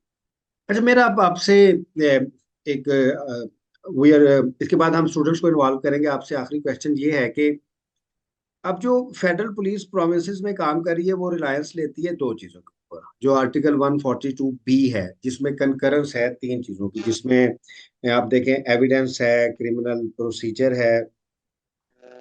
अच्छा, अब वो सिर्फ लेजिस्लेशन के मामला आते हैं कि उसमें पार्लियामेंट भी लेजिस्लेट कर सकती है, provincial government through their provincial assemblies जो है वो भी लेजिस्लेट कर सकती है। लेकिन मोस्ट इम्पॉर्टेंटली कोर्ट्स की मैंने कुछ जजमेंट्स देखी हैं, अनफॉर्चुनेटली उसमें जो इंफॉर्मेशन दी गई है, जो फैक्ट्स दिए गए हैं, वो उन मामलात के हैं जिनका आइन के साथ और कानून के साथ कोई ताल्लुक नहीं है, फिर भी कोर्ट्स ने ऑर्डर्स दिए हैं। तो हम दो तरीके से ही चीजें बेहतर कर सकते हैं ना, या हम लॉ की इम्प्लीमेंटेशन के लिए चीजों को अदालतों में ले जाएं, और या हम पॉलिटिकल एग्जेक्टिव ऐसे मुंतखब करें, उसके ऊपर एक समाजी तौर पे प्रेशर रखें कि वो ये चीजों को ठीक करें। तो कोर्स से भी रिलीफ मिलता नजर नहीं आ रहा आइन और लॉ के लिहाज से, या मिलता नजर आ रहा है? क्योंकि आप बड़े अच्छे लॉयर हैं, आप इसके बारे में क्या कहेंगे? सर ये जो मैंने आपको रिसेंट अभी जो बताई, इससे पहले भी ये लेगेसी ऐसी चल रही है, हाई हैंडेडनेस और लॉलेसनेस की जो स्टेट पुलिसिंग है, खासतौर पे हमारी तो कल्चर ही पुलिस स्टेट का है यहाँ से शुरू से, और अभी तो वो बहुत ज्यादा इन्फोर्स हो गया है पिछले कुछ इस एक साल रवा साल के दौरान। कोर्ट्स में ये सूरत हाल है कि अब लोगों का बिल्कुल ट्रस्ट जो है वो जुडिशियल प्रोसेस पे बिल्कुल खत्म होता जा रहा है। और अगर आप देखें जो प्रिजाइडिंग ऑफिसर्स हैं, वो कोई स्पीकिंग ऑर्डर करने से इस वजह से रिलक्टेंट हैं कि उनको पता है कि इसकी इम्प्लीमेंटेशन नहीं होनी नीचे, उनका एग्जीक्यूटिंग जो हैंड है वो नीचे पुलिस और एडमिनिस्ट्रेशन है। जी जी। वहां पे आके जब देखा जाता है तो वो अगर लेट सपोज कोई जजमेंट होती है, कोई इंजंक्टिव ऑर्डर कोई कोर्ट देती है, कोई सिविल कोर्ट दे देती है, तो उसकी इंप्लीमेंटेशन नीचे से आके फिर एसएचओ या पुलिस करवा रही होती है, तो वो उसके ऊपर बिल्कुल इंटरेस्टेड नहीं होती, वो उसके लिए पॉलिटिकली इन्फ्लुएंस्ड होती है, या जो लोग उसको उनको ब्राइब आउट कर लेते हैं वो उन्हीं के साथ काम कर रही होती है। वहां पे लोग कंटेम्प्ट पिटीशन लगाते हैं, उनमें पुलिस पेश ही नहीं होती। कोई इंक्वायरी के लिए अगर कोई हुक्म दिया जाता है किसी सीसीपीओ को या किसी हाई अप्स को, उसके ऊपर भी कोई अमलदारी नहीं होती। तो सिंपली जो ऐसा ऐसा है, जो वो डिसइंटरेस्टेड जो हमारे प्रिजाइडिंग ऑफिसर है, जजेस है, वो भी डिसइंटरेस्टेड हो ही जा रहे हैं। उनको पता है कि हम जो भी कोई भी ऑर्डर देते हैं उसके भी नीचे इम्प्लीमेंटेशन उसके ऊपर नहीं हो। अच्छा, अब राव साहब इसको हम कंक्लूड करते हैं। देखते हैं, देखिए अब तीन इदारे हैं, रियासत के तीन इदारे हैं थ्रू गवर्नमेंट: मुकर्रना, अदलिया, एग्जेक्टिव। अब जो हमारे अंदर we have an urge as a society कि हमें रियासत का जो ऑपरेटर्स है वो बेहतर करेगा, रिफॉर्म करेगा, लॉ की एप्लीकेशन होगी। अब आप अपनी लेजिस्लेचर देख लें, किसी को लेजिस्लेचर से कोई उम्मीद नहीं है। फिर आप एग्जेक्टिव देख लें, एग्जेक्टिव से तो बिल्कुल उम्मीद नहीं है। और जो अभी आपने फरमाया कि जो जुडिशरी है उधर से भी कोई रिलीफ एज सच मिलना नहीं है। तो जो अब आपकी रियासत के तीनों इदारे जो रिलीफ गिविंग है इन देयर ओन वे, अगर वो ही डिसफंक्शनल है, तो फिर रियासत का कारोबार कैसे चलेगा? सर ये अभी तो नहीं, लेकिन इसको मैं नियर फ्यूचर में ये सारे सिस्टम को अगर ये इसी तरह चलता रहा तो I am watching it on the verge of collapse. लोगों में इस कदर फ्रस्ट्रेशन और डिसइंटरेस्टेड है लोग कि मुझे नहीं नजर आ रहा कि ये सिस्टम अगर इसी तरह चलाने की कोशिश की तो ये फंक्शनिंग करेगा। इसके लिए वाकई ही कंप्लीट सिस्टम ओवरहॉलिंग की जरूरत है। इसमें पब्लिक इंटरेस्ट अच्छा हो या अभी पब्लिक अभी की अभी अभी इधर इंपॉर्टेंस ठहरिएगा। मैंने जितने भी मीटिंग्स या हम सेमिनार अटेंड करते हैं यहाँ तक जाते हैं। अब अगला क्वेश्चन जो है वो मैं आपसे थोड़ा डिस्कस करूंगा, फिर हम ओपन कर देंगे क्वेश्चंस के लिए। देखिए, मैं नहीं समझता कि पाकिस्तान में कोई भी इंस्टीट्यूशन जो है वो पाकिस्तान को रिफॉर्म करेगा, क्योंकि इंटरेस्ट सबका बना दिया गया है, या वो एक कन्वर्जेंस ऑफ इंटरेस्ट हो गई है, क्योंकि हम इसको एक लीड कैप्चर कहते हैं, और जो प्राइमरी इंस्टीट्यूशन है, सेकेंडरी इंस्टीट्यूशन है, those are being captured by lead. इसका मुझसे लोग बहुत पूछते हैं, तो व्हाट आई से कि there is only one. Pakistan में जो एक अवेयरनेस है पाकिस्तान की सोसाइटी में, पैरेलल वो जनरेट हो रही है। लोग मुझे ऑप्टिमिस्टिक कहते हैं, but I am feeling that. तो these are only the people of Pakistan, वो अपनी मूवमेंट्स के जरिए, अपनी कंसिस्टेंसी के जरिए, एक टाइम जरूर ऐसा आएगा कि they will be able to elect their true representatives who could meet the objectives of the state. Otherwise मुझे किसी लिहाज से पाकिस्तान बेहतर होता हुआ नजर नहीं आ रहा। आप इसके बारे में क्या कहते हैं, कि है कोई और विंडो? सर आपने दुरुस्त फरमाया। इसके लिए सबसे पहले पब्लिक को जो है ना अपने राइट्स की अवेयरनेस होना बहुत जरूरी है। और पब्लिक को जो अपनी एक्सपेक्टेशंस हैं वो उनको उनकी एक्सपेक्टेशंस के लेवल को बहुत हाई रखना होगा इन लोगों से। जो लोग हमें गवर्न कर रहे हैं और वो हम हमारी इलेक्टोरल प्रोसेस के थ्रू ऊपर जा रहे हैं, हम लोगों को या हमारी पब्लिक को ये उनको बावर कराना होगा हर सूरत में कि अगर आप सिस्टम को इस तरह प्रॉपरली फंक्शनिंग नहीं करवा सकते और हमारी फंडामेंटल फ्रीडम्स और हमारे जो राइट्स हैं और जो आपकी रिस्पॉन्सिबिलिटीज हैं उनको आप जो है उनका इदराक पूरी तरह नहीं कर पा रहे, तो फिर ये सारा सिस्टम नहीं चल पाएगा। और ये लोगों को जो शऊर देना है, ये जिस जो आपने ये सिलसिला शुरू किया है, इसमें हमारे बहुत सारे दोस्त हमारे साथ हैं। ये ऐसा ऐसा ये चीजें बढ़ती जा रही हैं, सोशल मीडिया पे लोगों को अवेयरनेस आ रही है। लेकिन जो अब जो सिविल मिलिट्री ओलिगार्की है यहाँ पे, वो इस कदर स्ट्रांग हो चुकी हुई है कि वो अब देखें ये चीजों को सेंसर किया जा रहा है, बहुत हद तक चीजों को इस हद तक सेंसर किया जा रहा है कि लोगों तक इंफॉर्मेशन ना पहुंचे, क्योंकि जितना लोग मिस इन्फॉर्म्ड होंगे या लेस इन्फॉर्म्ड होंगे उतना ही स्टेटस को के लिए आसान है कि वो उसको मेंटेन करके चलता जा रहा है। दूसरे, ये आपने बिल्कुल दुरुस्त बात की है कि लोगों को अपने जो उनके पॉलिटिकल रिप्रेजेंटेटिव हैं उनको इलेक्ट करते हुए ये देखना होगा और उनको बताना होगा कि उनकी रिक्वायरमेंट्स क्या है। जी, मैं, क्योंकि आप any person could ask the question, मैं कंक्लूड कर देता हूं कि जब तक अकाउंटेबिलिटी जो है वो लोग अपने हाथ में नहीं लेंगे, चाहे वो लेजिस्लेटिव है, चाहे जुडिशियल है, चाहे एडमिनिस्ट्रेटिव है, उस वक्त तक इन इदारों और इनमें जो मौजूद ह्यूमन रिसोर्सेज है, मुझे नहीं लगता कि वहां से तब्दीली आएगी। तब्दीली आपको सोसाइटी से लेके आने पड़ेगी, और जाहिर है सोसाइटी में अवाम का रोल सबसे अहम होगा। जी, राव साहब भी है, मैं भी हूँ। anyone could ask any question, the forum is open। जी, हसनैन अली आप कहें जी। जी हसनैन अली, बात करें, अनम्यूट करें अपने आप को। अस्सलाम वालेकुम सर। वालेकुम अस्सलाम। सर अभी सर ने बात किया कि ये जो सबसे पहले अवाम को अपने बेसिक राइट्स के बारे में अवेयर होना चाहिए। जी और जहाँ तक मेरा ख्याल है कि पहले से ज्यादा अब अवाम में ये जो पॉलिटिकल कॉन्शियसनेस है, जो उनकी बेसिक राइट्स है, वो आना शुरू हुए। मतलब लोग जानना ये शुरू किए कि अब उनके क्या राइट्स है, उनको इस एक रियासत के अंदर किस तरह रहना है, और कैसे डिफरेंट अथॉरिटीज के साथ, डिफरेंट डिपार्टमेंट के साथ उनको कैसे डील करनी चाहिए, और किस तरह अपने लिए आवाज उठानी चाहिए जो जहाँ पे उनकी कोई किसी भी राइट की वायलेशन की जाती है। और इसी तरह अगर सर हम अपने राइट्स की बात करें, फॉर एग्जांपल अगर हम एक पीसफुल एहतजाज रिकॉर्ड करवाए, या किसी प्रेस क्लब के सामने जाए, या कोई पीसफुल प्रोटेस्ट करे, तो हालांकि पाकिस्तान के आइन में हम देख ले तो इसमें हमें इस चीज की बिल्कुल साफ वाजे लिखा हुआ है, और अलाउ भी है कि एक के शहरी पीसफुल एहतजाज कर सकता है। तो इस पे जब हम करते हैं, इस फिर अवाम के ऊपर उल्टा क्यों पुलिस को लेके उनके ऊपर तशद्दुद क्यों किया जाता है सर? जी, राव साहब आंसर कर दें हसनैन भाई को। राव साहब अनम्यूट कीजिएगा अपने आप को, और जरा हसनैन साहब का क्वेश्चन, इसको जरा आप आंसर कीजिएगा। जी सर हसनैन साहब बिल्कुल दुरुस्त कह रहे हैं। इसकी इसकी रीजन ये है कि जो स्टेटस को ऑलरेडी मेंटेन्ड है वो है इस्तेसाली निज़ाम के ऊपर।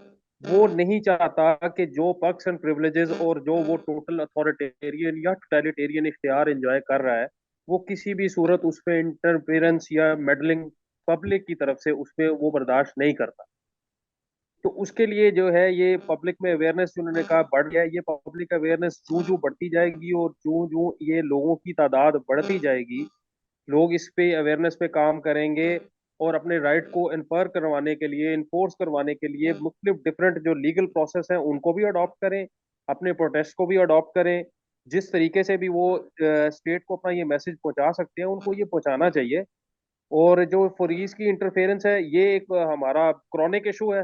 ये बिल्कुल दुरुस्त बात है, हम इनकी बात से इतफाक करते हैं कि पुलिस वहां पे आके उनको लोगों को इंटरप्ट करती है, पीसफुल प्रोटेस्ट का राइट भी नहीं दे रही। तो ये वही फंडामेंटल फ्रीडम्स हैं जिनको इन्होंने जो है सस्पेंड किया हुआ है।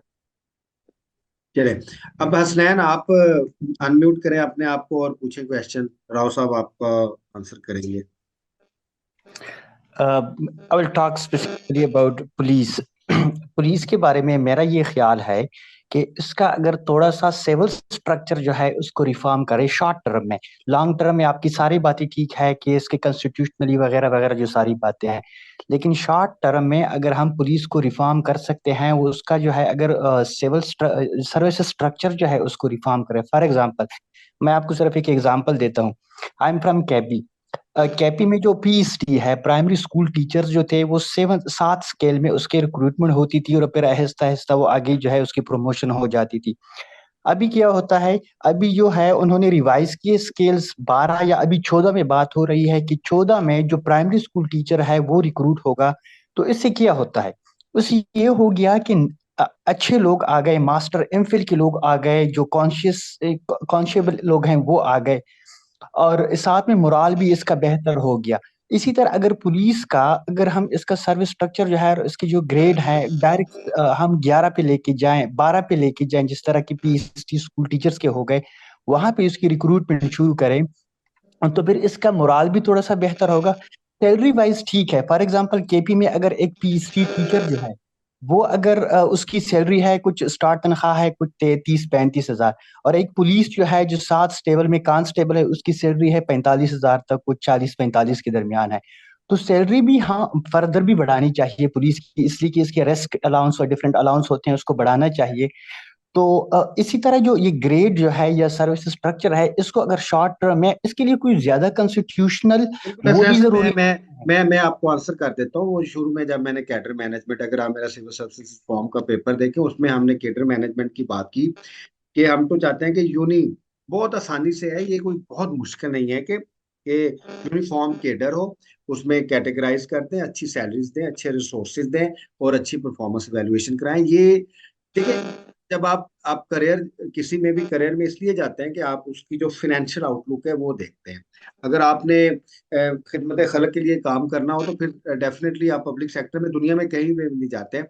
मैंने भी जो खिदमत खलक का जो अपने लिमिटेड कैपेसिटी में काम करना है वो मैं पब्लिक सेक्टर से कर ही नहीं सकता, उसके लिए मैंने पैरेलल अपना मैं करता रहता हूँ। तो जाहिर है अगर आप एक इंसेंटिव अच्छा करेंगे, पुलिस को अच्छा इंसेंटिव देंगे और उसके मुताबिक आप उसकी करेंगे तो वो बहुत ज्यादा जरूरी है। इसलिए तो हम कहते हैं कि आईजी का आप इंसेंटिव देख लें और कांस्टेबल का इंसेंटिव देख लें और इन दोनों को कंपैरिजन में ले आए।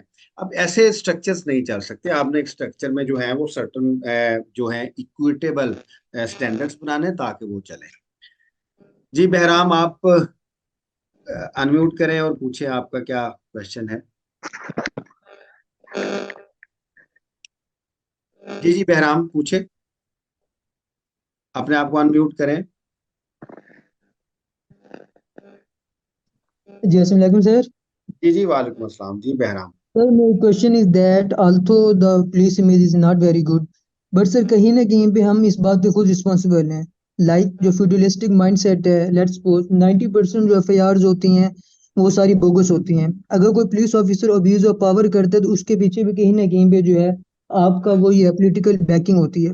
जितनी भी ट्रांसफर पोस्टिंग होती हैं वो डायरेक्टली और indirectly incline to the influence of political leaders.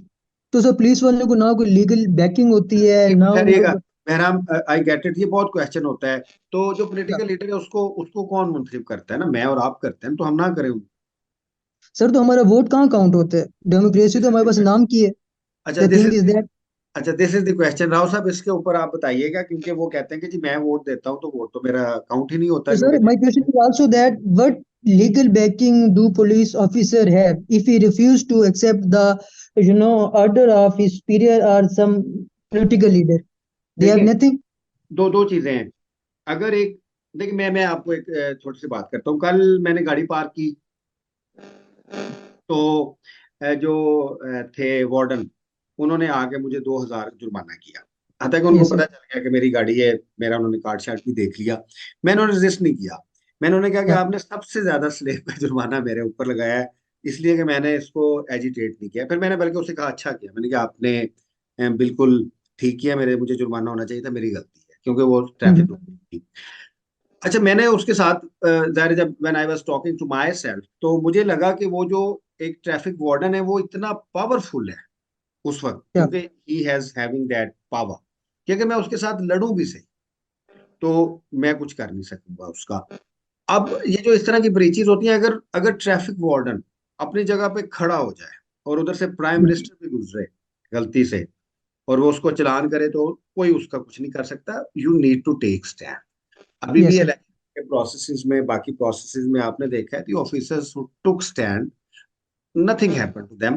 तो जब हमारी कंसिडरेशंस खुद इस तरह की हैं कि जी हमने तो आपके ख्याल में जो human resource civil service and they don't use political executive और even their bureaucratic head for their personal interest, तो whole system is of personal interest. We need to grow as a society as well. इसलिए तो मैं बार बार कहता हूँ कि जो accountability है वो लोगों ने करनी है। जब तक Yeah. लोग अकाउंटेबिलिटी नहीं करेंगे, इदारे बेहतर नहीं होंगे। जी शहरोज, आप जरा अपने आप को अनमाइक करें और करें आप। Daily you ask a question और आपकी जो फीडबैक है, that that is always very good. जी शहरोज। अस्सलाम वालेकुम सर। वालेकुम अस्सलाम। सर मेरे दो तीन छोटे छोटे क्वेश्चन हैं। पहला मेरा भाई राव से ही है कि इन्होंने एविडेंस कलेक्शन या क्राइम सीन मैनेजमेंट की बात कर रहे थे। तो सर पाकिस्तान के अंदर पहले सर मुझे ये बताइएगा, मुझे नहीं इस चीज़ का पता कि क्या ये पुलिसिंग और इन्वेस्टिगेशन डिफरेंट चीज़ें हैं या बिल्कुल सेम है। अगर डिफरेंट है तो हमारे इधर लो रैंक जो भी ऑफिसर आपने बताए वो दोनों ड्यूटीज परफॉर्म कर रहे थे जो कि बिल्कुल भी नहीं सही परफॉर्म होती। क्या अगर ये डिफरेंट है तो इनमें डिफरेंट हो जाना चाहिए, या अगर ये एक ही चीज़ है तो इस जो हमारा जो भी रैंक ऑफिसर है या सब इंस्पेक्टर ये है जो या दूसरा है, तो इनकी हमें कैपेसिटी बिल्डिंग कर देनी चाहिए। First question sir. जी राव साहब बताइएगा, जरा आप इसको आंसर करें। सर जो है इन्होंने जो बात की इन्वेस्टिगेशन की और ऑपरेशनल की, अगर हम पुलिसिंग को एज अ होल देखें तो ये एक इसकी इसकी जो है इसकी एक सबॉर्डिनेट चीज है इन्वेस्टिगेशन। उसका एक इन्वेस्टिगेशन फंक्शन है, पुलिसिंग का एक फंक्शन। इन्वेस्टिगेशन जो है ये कंपोनेंट है पुलिसिंग का। पुलिसिंग के अंदर बहुत सारी चीजें शामिल है। इन्वेस्टिगेशन का जो प्रोसेस है ये स्ट्रेट अवे जो आपका प्रोसिक्यूशन सिस्टम है उसका आगाज करने के लिए यहाँ से आगाज होता है उस चीज का। अगर इन्वेस्टिगेटिव प्रोसेस में जिस तरह ये बता रहे हैं, आपने बताया कि स्पेशलाइज्ड जो इसमें है जी ट्रेनिंग और इस तरह की चीजें अगर की जाए तो इसके इन्वेस्टिगेटिंग प्रोसेस को बेहतर बनाया जा सकता है। लेकिन बात इनकी ये दुरुस्त है कि अब इनमें डायसेक्शन भी की गई थी। ऑपरेशनल विंग को अलग किया गया, इन्वेस्टिगेशन विंग को अलग किया गया, इनके लिए वहां पे एसएचओ है और इसके पैरेलल एक इंचार्ज इन्वेस्टिगेशन बिठाया गया। अभी ये रिसेंटली एक डेवलपमेंट हुई है जिसमें आपके ऑपरेशनल जो एसटीपीओ है जहाँ एएसपी या डीएसपी बैठता है उसके बिल्कुल उन्होंने पैरेलल अब डीएसपी इन्वेस्टिगेशन की नई पोस्ट जनरेट कर दी है। अब तमाम थानों में डीएसपी इन्वेस्टिगेशन अलहदा बैठता है। तो ये आहिस्ता आहिस्ता चीजें मूव कर रही हैं स्पेशलाइजेशन की तरफ। हाँ, ये तो क्योंकि ना अगर मेरा आप पेपर पढ़ेंगे ना शहरोज, उसमें मैंने लिखा है कि स्पेशलाइजेशन ऑफ जनरल केडर बहुत जरूरी है। इन्वेस्टिगेशन का अलहदा पूरा एक केडर होना चाहिए।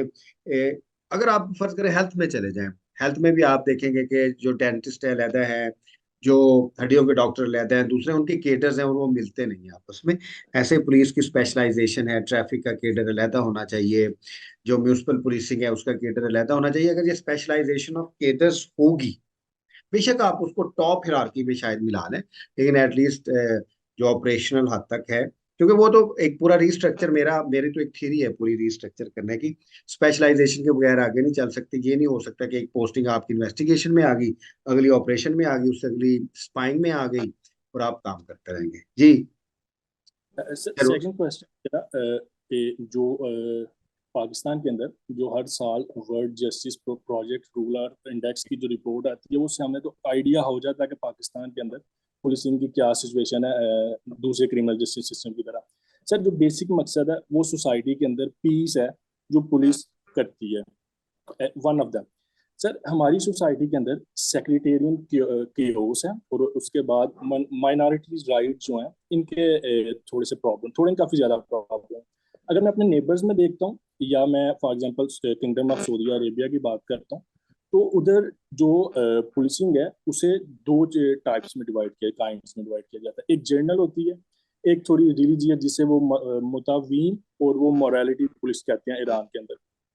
सर जो जर्नल हो गई आपके आर्टिकल के बगौर, उसके अंदर हमारी पुलिस आ गई, प्राइवेट एजेंसी, मिलिट्री या दूसरी जो सर्विलेंस एजेंसीज हैं, हम इनको लेकर चलते हैं। क्या सर पाकिस्तान के अंदर इस कयोस को कंट्रोल करने के लिए क्या हम एट द सेम टाइम इस पुलिसिंग के साथ क्या हम भी इस इस्लामी पुलिसिंग की तरफ जा सकते हैं? रीजन के जो क्राइम रेट है, अगर मैं किंगडम ऑफ सऊदी अरेबिया का देखता हूँ तो 2023 के अंदर 24.3 है, as compare to Pakistan almost half है। पाकिस्तान में 49.8 है, ईरान में ऑल दो के इक्वल है पाकिस्तान के। तो सर मुझे काइंडली बताइए क्या ये स्ट्रक्चर इधर होना चाहिए? देखिए, अब पुलिस का फंक्शन क्या है? इन्फोर्सेबिलिटी ऑफ सिविल अथॉरिटी ना। अगर लॉज को वो इम्प्लीमेंट करती है, आप प्राइमरीली बात कर रहे हैं रिट ऑफ द स्टेट, और रिट ऑफ द स्टेट में जो प्राइमरी काम है सोसाइटी के अंदर वो पुलिस ने करना है। अगर रिट ऑफ अगर अगर रियासत ये फैसला कर ले कि पुलिस की जो रिट है उसको इम्प्लीमेंट, पुलिस जो है रिट इम्प्लीमेंट करेगी और उसमें किसी किस्म की पॉलिटिकल इंटरवेंशन नहीं होगी, तो ये जो आप अपना इंडेक्स बता रहे हैं ये बहुत बेहतर हो जाएगा। पाकिस्तान में जब हमने ह्यूमन राइट्स का लेक्चर मैंने दिया था, उसमें भी मैंने ये कहा था कि पाकिस्तान में ह्यूमन राइट्स के इशू सोसाइटी के अंदर कम और स्टेट की जानिब से क्या ज्यादा है। आपके ह्यूमन राइट्स की ज्यादा वायलेशन रियासत की जानिब से हो रही है। मॉडल आप जो मर्जी बना लें, ज़ाहिर है किंगशिप ने अपना मॉडल बनाना है, डेमोक्रेसी ने अपना बनाना है, कम्युनिस्ट रिजीम्स ने अपना बनाना है, but you have to empower police for the public interest to implement state writ, जो हमारा एक सोशल कॉन्ट्रैक्ट है रियासत के साथ। अच्छा, आप दूसरी अब पाकिस्तान की आज आज मैं एक आई वाज डिस्कसिंग, तो आई जस्ट थॉट कि मैं इसके ऊपर एक आर्टिकल लिखूं। अब देखिए पाकिस्तान में 40% जो है वो पॉवर्टी रेट है, इन्फ्लेशन हमारा 34% है, और आप हमारी सोसाइटी की, आई am not talking about state, और जो रियासती इदारे हैं वो भी सोसाइटी के इंटरेस्ट के अगेंस्ट खड़े, इलीट इंटरेस्ट को प्रोटेक्ट करें। उसके बावजूद भी आप हमारी सोसाइटी देखिए उसमें ऑर्डर है। आप मैरिजेस पे चले जाएं, आप चले जाएं, सोसाइटी एक ना अभी भी फंक्शन कर रही है। हमारी शादियां हो रही हैं, हमारे फंक्शंस हो रहे हैं, we are going here and there, we are getting education, though we are frustrated. इतने बुरे हालात के बावजूद जस्ट इमेजिन अमेरिकन सोसाइटी, वहां पे इन्फ्लेशन 34% हो, 40% पॉवर्टी रेट हो, बाकी सारे इशूज हो, वहां तो सिविल वॉर्स हो जाएंगी। तो when I work for Pakistan society, तो लोग फिर मुझे कहते हैं कि we should not do it, but I think Pakistan society is very good. रियासत की इम्प्लीमेंटेशन जो है वो सोसाइटी को लाजमी करवानी चाहिए, और अगर रियासत तैयार हो जाए तो इसी इदारे के तहत हो जाती है। मैं I have 3 operations, I may not talk here, एक दिन में ऑपरेशन हो जाते हैं जी।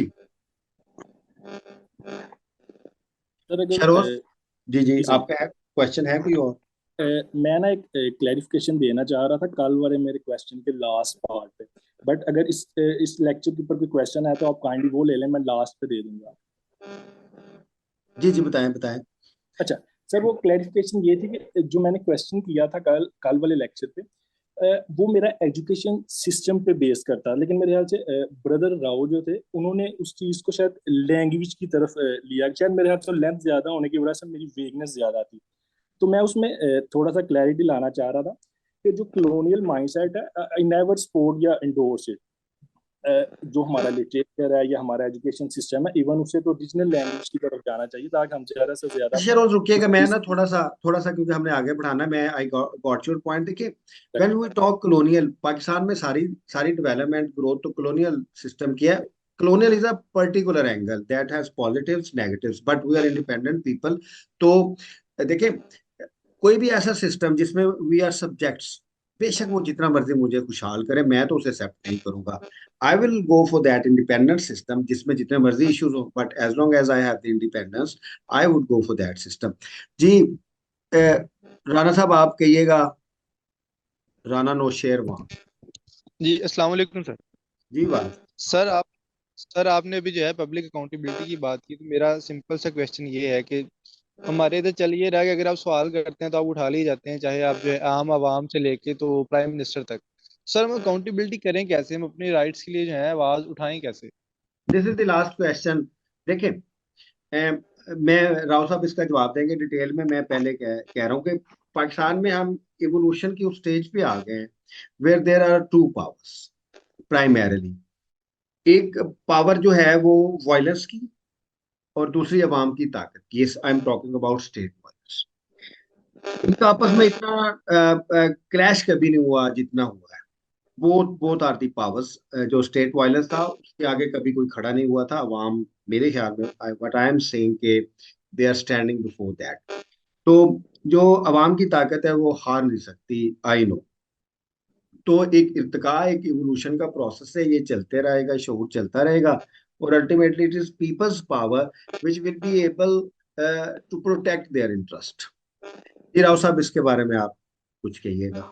This is the last question, it was very important question. Sir ये जो अभी हमारे दोस्त ने राणा साहब ने फरमाया, ये सही कह रहे हैं कि अभी इनसिक्योरिटी है लोगों में, लोग परेशान है इस वजह से, क्योंकि जो स्टेट एग्रेशन है या जो पुलिस की तरफ से एक्सट्रीम आपको लॉ इन्फोर्समेंट एजेंसीज या दूसरी डिफेंस एजेंसीज की तरफ से आपको फेस करनी पड़ती है चीजें। तो इसका सबसे बड़ा फ्लॉ ये है कि यहाँ पे डिसेंट्रलाइजेशन हमारे पास नहीं है।